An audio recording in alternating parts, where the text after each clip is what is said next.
Hey there, this is Mrs. Dietz and welcome to English 306A. This is a summer school course that runs from June 4th to June 29th.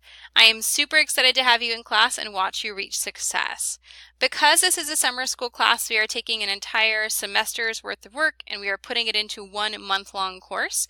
So you should expect to complete between 2 and 3 assignments / lessons a day, as well as put in between 3 and 4 hours a day to reach success.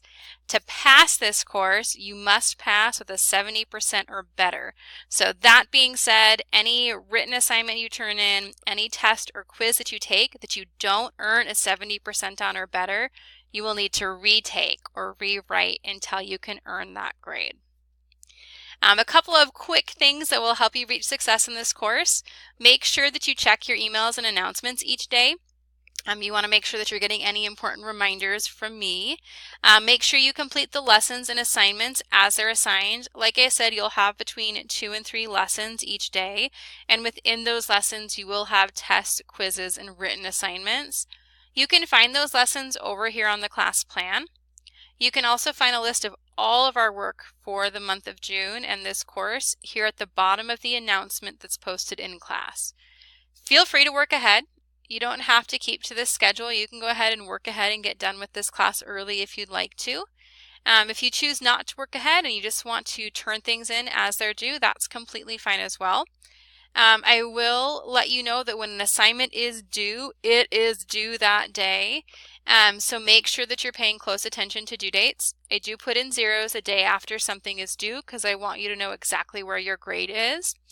That being said, you do have an additional 2 days after each assignment is due to turn it in for full credit. So if something comes up and you miss a due date, you do have an additional 2 days to turn something in for full credit.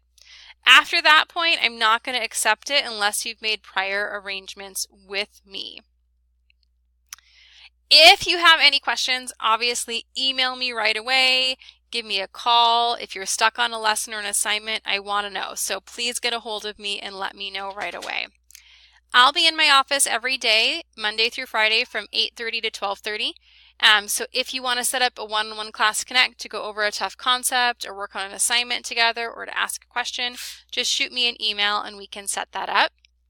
My contact information will be right here in this first announcement. You'll also receive an email from me that gives you all of my contact information as well.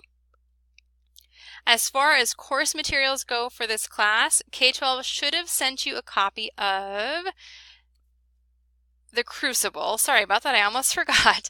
So K-12 should have sent you a copy of the Crucible. If you haven't received that yet, email me right away so we can take care of that. That is the very first text that we're going to read in this course, so you want to make sure that you have it.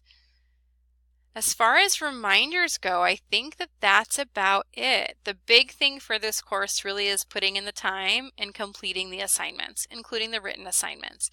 If you put in your 3 to 4 hours each day and you turn in your work as assigned, you will be completely fine in this course. Just to give you kind of a glance at what you'll be turning in, if you go to the gradebook, you will see all of our units and you'll see each assignment that's going to be assigned. So you do have quite a few quizzes and written assignments to complete. So you just want to make sure that you're on top of things and that you're aware of what due dates are coming up. Lastly, I told you that all of your assignments are on the class plan. So you can see them right over here on this portion of your screen. If you go to plan, you'll be able to pull them up as well. I always click on list view because then you can see everything as it's assigned in order. So you'll notice on June 4th you've got 3 assignments or lessons that you have to do. It looks like you've got 2 lessons and then 1 quiz that you have to do. Then on June 11th it looks like you have a few more that you're going to do. So you've got 2 lessons plus a quiz. So that's one easy way to keep track of your lessons and assignments. Okay, if you have any questions whatsoever, please reach out to me right away. I know you'll do great in this as long as you put in the time, and I'm going to be here to help you along the way. So I look forward to working with you. Bye.